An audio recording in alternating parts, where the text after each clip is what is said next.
I hope you're having a good day today. Appreciate you joining me. We're going to be looking in Luke chapter 12 today at the parable of the evil, the faithful and the evil servant. Our hymn today is called "How Reads Your Lifebook." The world of sinners know not God, nor read the gospel true. They care not for the holy word, but they are reading you. A gospel others daily see, your words and deeds inditing. Oh, what do men read in your life, in the book that you are writing? With these hymns, when Lee's not able to get me a recording of them, and I'll say this is the only recording I've found of this hymn on YouTube, of course. So anyway, let's just look at it. I thought it was a pretty hymn with a good message. Verse 2, "Oh, are you writing deeds of love, of holiness and grace? Or do they see the peace of God illuminate your face? Do you desire that men shall think that God is what they say? Or that a man who lives like you is on the narrow way?"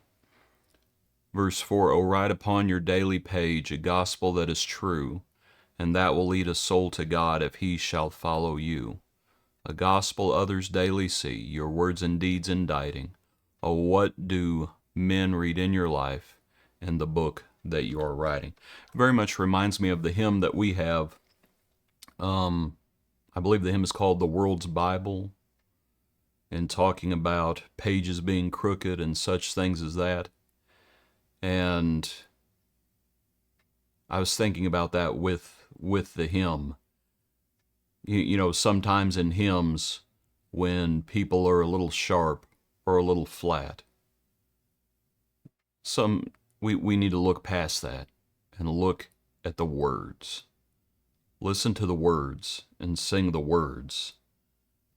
And we might think about that as we think about the message of the hymn. How reads your life book? Because a lot of people, they do not read the Bible. They do not know God. But they know us. They are reading us. And so what are they reading? Let's look now in Luke chapter 12, verse 35. "Let your waist be girded and your lamps burning, and you yourselves be like men who wait for their master, when he will return from the wedding, that when he comes and knocks, they may open to him immediately.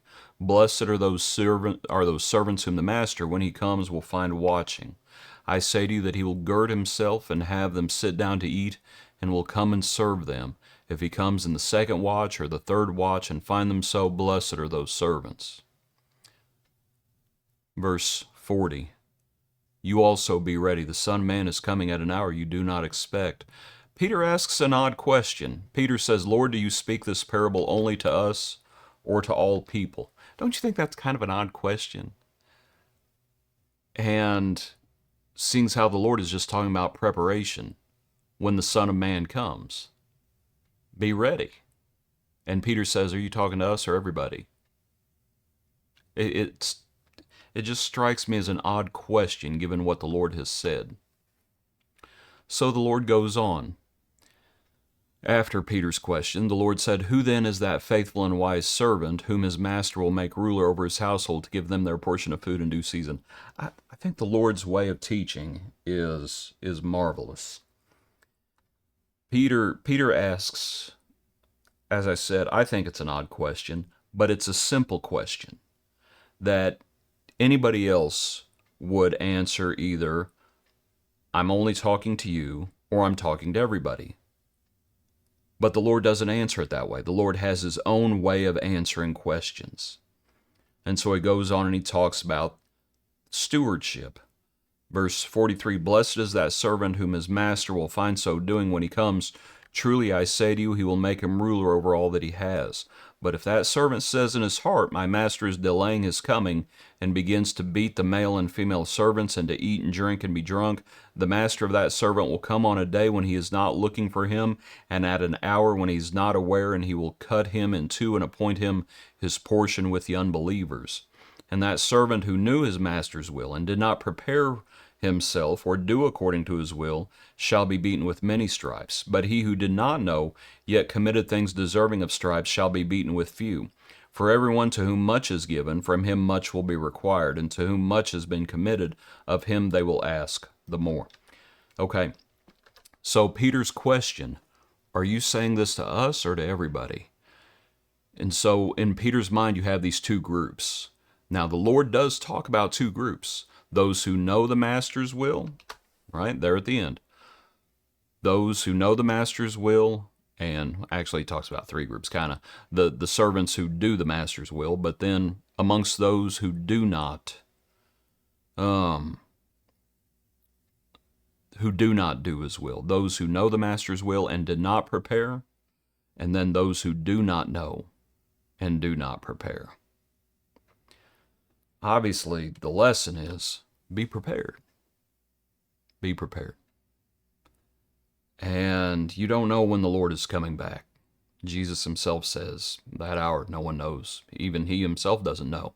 And the point he's making is, it is when it is the Father's will.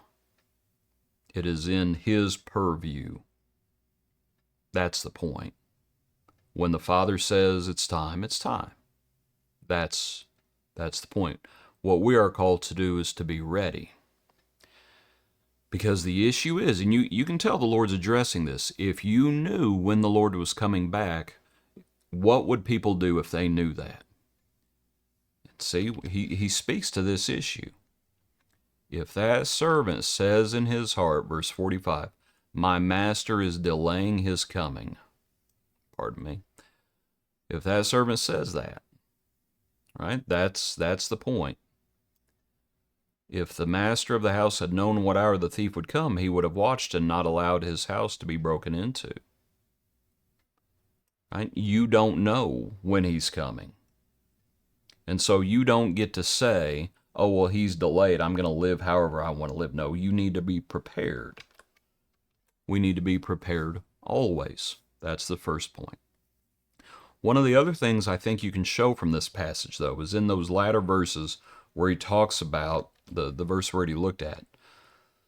The servant who knew his master's will. Right? And it talks about shall be beaten with many stripes, but he who did not know, yet committed things deserving of stripes, shall be beaten with few. Here's one thing, because that verse gives people a lot of trouble. How about we do what we can to not be beaten at all? I don't want to be beaten with a few stripes. I don't want to be beaten with many stripes. I don't want to be beaten at all. The master says, if you'll do my will, if you'll prepare yourself, I will come and I will serve you. Right? That's the figure. So what is being spoken about within those two verses? I don't think it's the idea of Catholic purgatory. There are verses that contradict that false doctrine. I think what it may be speaking about is what James talks about when it talks about teachers receiving a stricter judgment. And that for those who know to do better and don't do it, that does not please the Lord one bit. That is very displeasing to the Lord. Now, for those who don't know, well, that's an issue. But the bigger issue, and I think here's the kicker. The bigger issue is for those who know and don't do it. And Peter, the Lord's talking to you. The Lord's talking to you. Here Peter is, you talking to us, you talking to everybody. There may be applications for everybody, but who is the Lord actually talking to as he says this? Peter, I'm talking to you. For those who know to do the master's will, you better do it. We better do it. And ultimately what this comes down to, or I don't know if I should say ultimately, but what it comes down to is, how do we treat our brethren? Right? Look there at the top verse that's partially cut off. If that servant says in his heart, my master is delaying his coming, and begins to beat the male and female servants, and to eat and drink and be drunk. Don't do that. Don't mistreat your brethren. Don't think I can eat, drink, and be merry because the Lord's not coming back yet. I'll have time. I think a lot of folks think that on Judgment Day, that's when we make our plea. That's not when we make our plea. That's when the sentence is pronounced. And so we have to be ready. We have to be ready, and how we treat others is a part of that. We know what Jesus said, inasmuch as you have done it to the least of these, my brethren, you have done it to me. And so we need to think about readiness, treatment of others, and the Lord's expectations for those who know what to do. And so, how reads your life book, as it says? You might think about that idea. They are reading you. Appreciate you. Hope you have a good day. Join us tomorrow for another portion of our Daily Praise.